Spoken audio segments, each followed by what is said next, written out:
Imagine this. A man walks into a city where no one is waiting for him. No one knows his name. No one cares where he came from. He has no wealth to bring with him, no future guaranteed, just a tired body, bare feet that have crossed harsh roads, and a stomach so empty that every wave of pain has become familiar. But the most striking thing is not how poor he was. It is what he would later become. There are some people who do not change the world the moment they appear. There is no noise, no dramatic sign. Everything seems to go on as usual. But deep underneath, something has already begun to move. A silent current that years later, millions of people will realize has been shaping their lives through a man they never met. That man came to Medina with nothing in his hands and left behind a legacy no king in history could match. Not gold, not land, not political power, but something that defines how people pray, how they live, how they think, and even how they face death. Prophetic History Explained. If you love powerful stories about the history of the Sahaba and life-changing lessons drawn from their lives, subscribe now so you do not miss what comes next. Because this story is not just a story, it is a wake-up call. That man's name was Abd al-Rahman ibn Sakhr. But the world does not remember him by that name. The world remembers him by another name. A name that does not suggest strength, does not suggest power.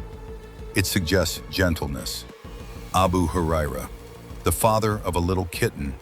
It sounds ordinary, even small, but sometimes the smallest details hide the greatest people. He was not born into wealth. He did not grow up in an influential environment. He had no background that would make him the kind of person the world notices. His life began in Yemen, in a land where the harshness of nature teaches people to become patient or be crushed. He grew up in poverty, close to the earth, close to animals, close to long days filled with nothing but labor and silence. There were no academies, no famous teachers, no path laid out for him to become a scholar in the way the world usually defines scholarship.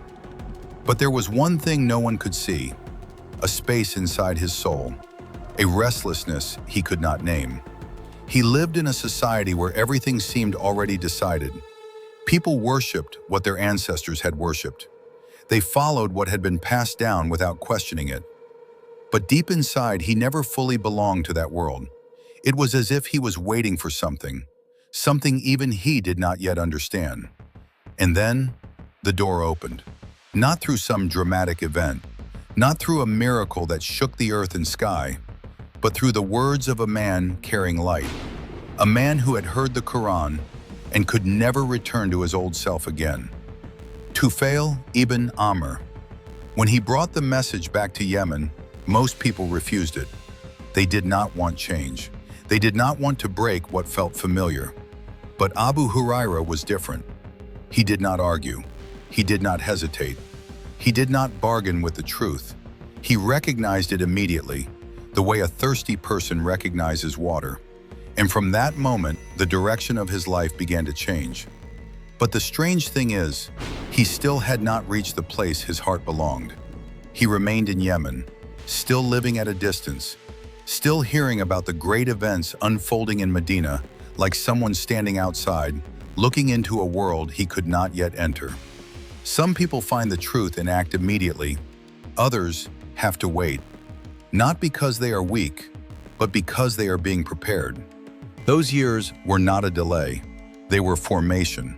They were the place where patience, endurance, and focus were being shaped in silence. They were the place where an ordinary person was slowly becoming a vessel capable of carrying something extraordinary. And then, the time came. When Abu Hurairah finally stepped into Medina, he was not just entering a city, he was stepping into his destiny. But no one in that city knew it. No one looked at him and said, "This man will change history." No one had prepared a place for him. No one offered him opportunity. He was just a poor man, arriving late. And that was exactly how everything began. Because sometimes the most dangerous people are not the ones who arrive with power, but the ones who arrive with a heart ready to receive. And Abu Hurairah arrived exactly like that. There are moments in a person's life when everything appears unchanged on the surface, but in reality, the whole direction of that life has already turned. There is no loud sound, no obvious sign, just a quiet decision, carrying the weight of destiny. For Abu Hurairah, that moment began with another man, Tufail ibn Amr. He was not an ordinary man in his tribe. He was respected, intelligent, influential. When he left Yemen for Mecca, people warned him. They told him there was a man there whose words could overturn beliefs, change people, and break apart what had existed for generations. They were so afraid, they advised him to put cotton in his ears so he would not hear. But some things cannot be blocked out. Even if you try to cover your ears, even if you build barriers around yourself, the truth still finds a way in. And when Tufail heard the Quran, he was no longer the same man. He returned to Yemen, not as a storyteller, but as someone carrying light. He began to call people to the truth, but most refused. It was not that they lacked information. It was not that they lacked reasons. They simply lacked the readiness to let go of the old. Abu Hurairah was different. When he heard the message, there was no inner debate, no struggle, no if or but. Some people need proof. Some people need time. Some people need loss. He only needed to hear, and he believed. The moment he spoke the Shahada, it was not just an act. It was a severing from the past, a turning away from the world that had raised him since childhood, a step onto a road he did not yet understand, but still chose to walk. But what stands out is this: he still had not gone to Medina. He knew about the Prophet, he knew where he wanted to be, he knew where his heart was pointing, but he could not leave right away. Time passed, and while history was being written day by day somewhere else, he remained in Yemen. He heard about the Hijrah, he heard about the battles, he heard about the growth of the Muslim community. Every piece of news felt like a call, and yet he was still outside. There is a very specific feeling in that stage. The feeling of knowing you belong somewhere, but not yet being able to get there. The feeling of having found meaning, but not yet being able to live it fully. A lot of people in that situation would cool off. They would drift back into their old life. They would tell themselves, maybe this is not the time. But Abu Hurairah was not like that. Distance did not weaken him, it deepened him. He lived in a state of waiting, but not passive waiting. It was accumulation, preparation, even if he himself did not yet realize it. The hard days, the simple work, the long stretches of solitude, all of it was quietly building something inside him that no institution could ever teach. Focus, endurance, and a heart that was not divided. Because when the time came, he would need all of it. And then that time truly came. In the 7th year after the Hijrah, Abu Hurairah was no longer standing outside. He left Yemen with a group from his tribe.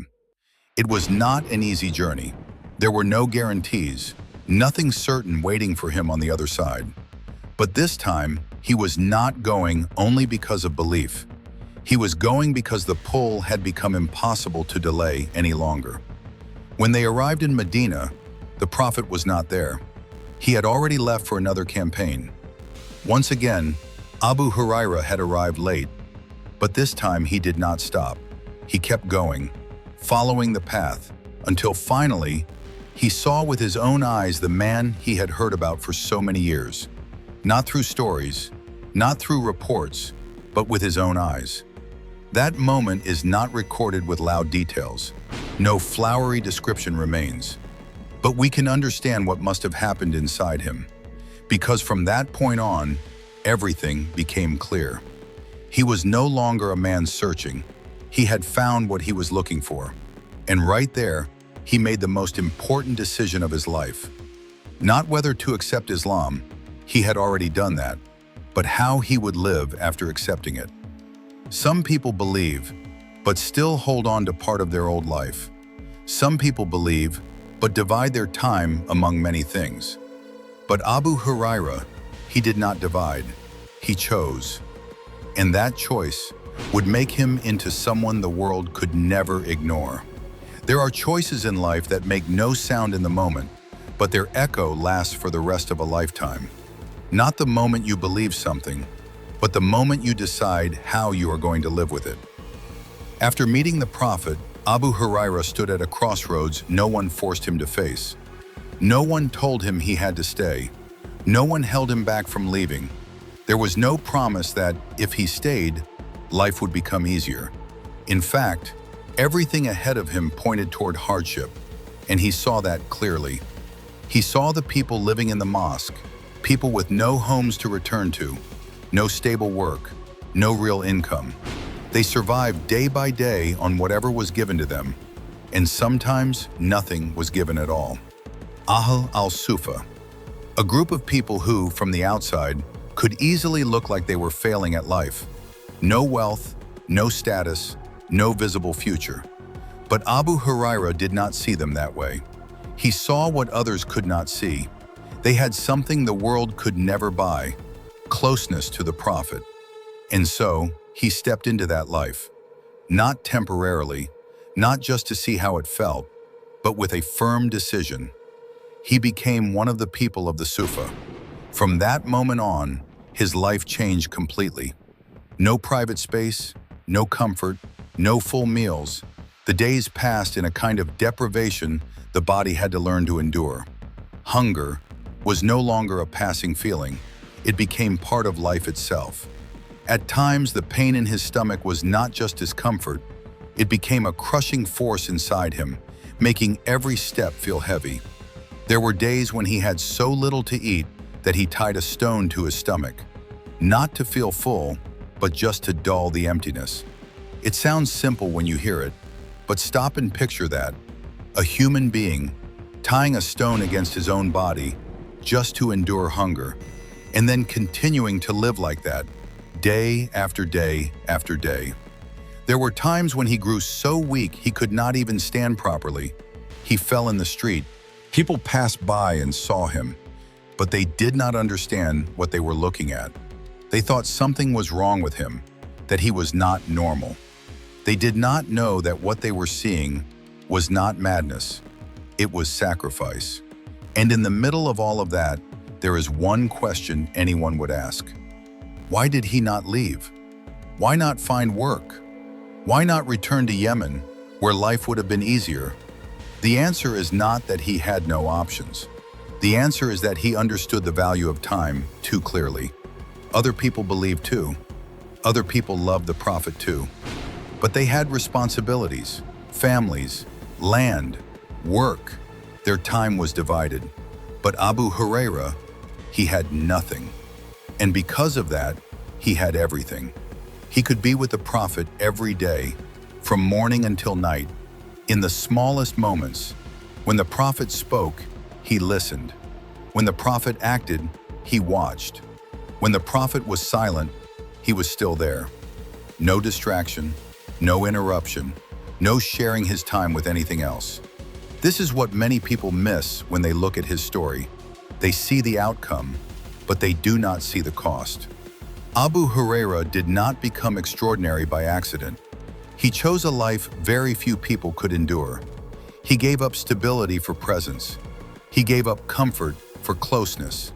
He gave up the things people can see for things no one could recognize right away. And in those very days, the most important work was happening. He was not just hearing, he was absorbing. Not just memorizing, he was living inside what he was receiving. Every statement of the Prophet was not just information, it was part of life. Every action was not just a detail, it was a model for living. And Abu Hurairah was at the center of it. Not because he had been chosen at the beginning, but because he chose to stay. There is a truth many people do not want to face. Opportunity is not always rare, but the ability to remain with opportunity, that is what is rare. Many people can get close to something good. Very few stay with it long enough to become part of it. Abu Hurairah did not just come close, He stayed, through hunger, through exhaustion, through being misunderstood. And in the silence of those sacrifices, something was being built. A foundation, a capacity, a man prepared to carry something the whole world would one day need. There is a very common misunderstanding that great people were born different, that they naturally possessed abilities ordinary people could never reach, that what they achieved was somehow effortless. But if you look closely at Abu Hurairah's story, you will find the opposite. He did not begin with extraordinary memory. He used to forget. And the fact that he admitted that opened a door many others would have closed on themselves. There was a very special moment in his life, a moment that, if it had never happened, might have changed the entire history of hadith transmission. He came to the Prophet, not to impress him, but to confess. He said that he heard a great deal, but could not retain all of it. It was not a complaint, it was honesty. Many people, when they notice their weakness, try to hide it. They are afraid of being judged, afraid of being seen as not good enough. Abu Hurairah did not do that. He took that weakness and placed it before the person he trusted most. And the response he received was unlike anything ordinary logic could explain. There was no long lesson, no memorization method, no technique, just an action, a simple action, but one whose meaning reached far beyond what the eye could see. From that moment on, everything changed, not gradually, but completely. He was no longer the man who feared forgetting. He became the man who did not forget. What he heard stayed. What he saw remained. Not part of it, all of it. And from here, the story enters a stage where numbers begin to say what words can barely capture. 5,374. That is not just a number. That is the number of hadith Abu Hurairah transmitted. Stop for a moment and think about that. There were people who spent more years with the Prophet. There were people with closer family ties. There were people with higher status, but no one reached that number. Why? The answer is not one thing by itself. It is the combination of things that, if even one were missing, the result could never have happened. First, presence. Abu Hurairah was there when others were not because they did not want to be, but because they could not. They had lives to manage, families to support, work to maintain. He was not bound in the same way, and he turned that into an advantage. Second, memory. But not merely natural memory, memory that was granted after he had shown himself worthy of receiving it. Third, time. He lived long after the Prophet passed away, which meant he was not just a receiver, but a transmitter for years, even decades. And finally, his commitment to teaching. He did not keep what he knew to himself. He shared it, not only when it was convenient, but constantly. Some people have knowledge, but do not teach. Some people teach, but not steadily. Abu Hurairah belonged to neither group. He understood that what he carried was not personal property. It was an amana, a trust, and if he withheld it, he would have to answer for that. That is what gave another depth to his character. He did not just narrate hadith, he carried fear. Not fear of people, but fear of failing his responsibility. Some of the things he said, he did not say because he wanted to speak. He said them because he knew he had to. And that explains why, even when people questioned him, even when suspicions arose, he kept going. Some said he narrated too much. Some could not understand how one man could remember so much. But what matters is this: those who truly understood him never doubted his honesty. They understood that the issue was not the amount, it was responsibility. And Abu Hurairah did not run from that responsibility. There is one small detail, and it reveals a great deal. He used to divide his night into 3 parts: one part for sleep, one part for prayer, and one part for reviewing hadith. Think about that. When most people finish the day, they rest. He continued, not because anyone forced him, but because he knew that what he was carrying had to be protected, had to be reinforced, had to be cared for like something precious. And in that quiet consistency, something extraordinary happened. He did not just become someone who remembered, he became a bridge, a point of transmission between the Prophet and the entire Ummah that would come after. Every hadith he narrated was not just a sentence, it was part of a living system, a guide, a light. And when you look back at the whole journey, one thing becomes very clear. Abu Hurairah did not become extraordinary only because he received a dua. He became extraordinary because he lived in a way that gave that dua meaning. Because not everyone receives. And even when someone does receive, not everyone preserves it. But he preserved it. And he passed it on, holding nothing back for himself. Some lives end when the heart stops beating, and some lives only truly begin after the person is gone. Abu Hurairah belonged to the second kind. After the Prophet was no longer physically present, the world did not stop. Life moved on. The people who had once stood near the source of light now had to learn how to live without seeing it directly. And in that emptiness, a huge question arose. Who would preserve what had been given? Who would make sure the words, actions, and way of life of the Prophet would not disappear with time? Abu Hurairah did not rise with a grand title. He did not declare himself the heir of anything. He did not seek position. But by what he carried, he became one of the pillars on which the intellectual structure of the Ummah would stand. He began to teach, not from a distant platform, not with a severity that made people afraid of him, but in a deeply human way. He sat with people, he spoke with them, he narrated, he repeated what he had heard, like a man trying to keep a flame from dying out. Young people came to him, people who wanted understanding, wanted knowledge, wanted to live more truthfully. They were not just hearing information, they could feel something behind every word he spoke. Sincerity, connection, a living memory. There were afternoons in Medina when the sunlight softened, when trees cast gentle shade, and a group would gather around him. He would begin with a familiar phrase. The Messenger of Allah said.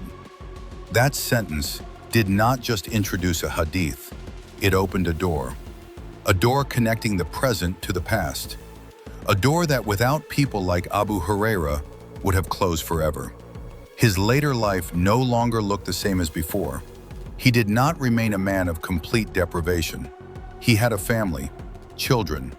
He was even entrusted with responsibilities in administration. But what is remarkable is this. Those things did not change him. He did not become someone else when life became easier. He stayed simple. He stayed accessible. He laughed. He told stories. He played with children.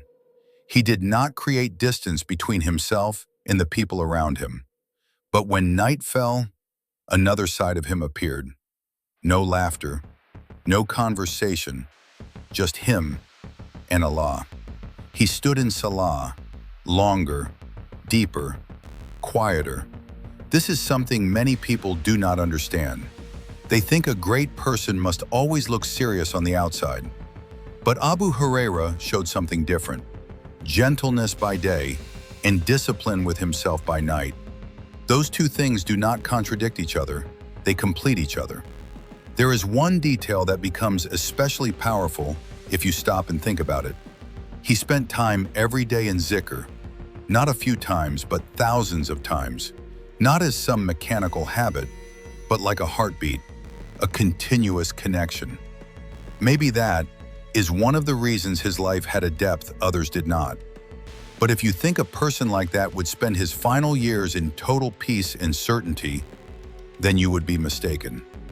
When death drew near, Abu Hurairah did not speak about what he had accomplished. He did not talk about the number of hadith. He did not speak about his influence. He cried, not because he was afraid of losing this world, but because he could see the road ahead. and did not know whether he had prepared enough. Stop there for a moment. A man who spent his life serving knowledge. A man millions would later learn from. A man without whom so much would never have reached us. And still he said, "I hope for the mercy of Allah. Not I deserve it, not I have done enough, but hope." That is the difference between doing much and understanding deeply. The people who truly understand never rely on their deeds. They rely on mercy. After he passed away, everything did not come to an end. There was no empty void left behind, because what he left was not material. It lived in people, in those who learned from him, and in those who learned from them. An unbroken chain. Every time a hadith is read, an invisible thread stretches back to him. Every time someone practices a sunnah, a reward is recorded not only for the one who acts, but also for the one who carried that knowledge to them. This is an idea that, if you truly understand it, will change how you look at life. You do not live only for what you do directly. You live for what continues after you. Abu Hurairah lived like that. He did not gather what would disappear. He carried what would spread. And that is why, even after more than 1,000 years, he is still present. Not in pictures, not in monuments, but in the actions of millions of people. And in the end, his story is not just there to be told. It is a question. What are you building? A life that ends the moment you leave? Or something that continues even after you are gone? Some stories leave you impressed when they end, but others make it impossible to go back to being the same person you were before you heard them. The story of Abu Hurairah is not just about a great man from the past. It is a mirror that forces you to look at yourself, at the way you are living, the way you are using your time, and what you are truly pursuing. He entered this life in hardship, and he left it carrying nothing in his hands. But between those 2 points, he chose a way of living that very few people would dare choose. He did not chase stability. He did not search for comfort. He did not try to become like everybody else. He recognized the true value of what he had been given, and he held on to it, even when the cost was hunger, loneliness, and being misunderstood. And because of that, he left behind a legacy time could never erase. The deepest lesson from Abu Hurairah's life is not in the number of hadith, but in the way he understood value. He knew that time was the greatest asset, and he refused to let it be consumed by temporary things. He knew that knowledge was an amana, and he refused to keep it for himself. He knew that closeness to what is right mattered more than comfort, and he chose to remain there, even though it made his life much harder. So what about us? In a world full of distraction, where time is divided into countless things that do not really matter, are we living like people who are busy, but not truly moving forward? Or are we willing to cut away what does not matter so we can focus on what lasts? Start with something small. Set aside time every day to learn one hadith, not just to read it, but to reflect on it and apply it. Limit the things that pull your attention apart. Find for yourself a good environment, a place where you are reminded of a greater purpose in life. And most importantly, ask yourself every day, what I am doing today, will it still matter 10 years from now? If this story touched you, join the Prophetic History Explained community so we can keep exploring the history of the Sahaba, life-changing lessons, and the ways they can be applied in modern life. And do not forget to subscribe and support the channel so we can keep bringing you stronger, deeper stories in the videos ahead.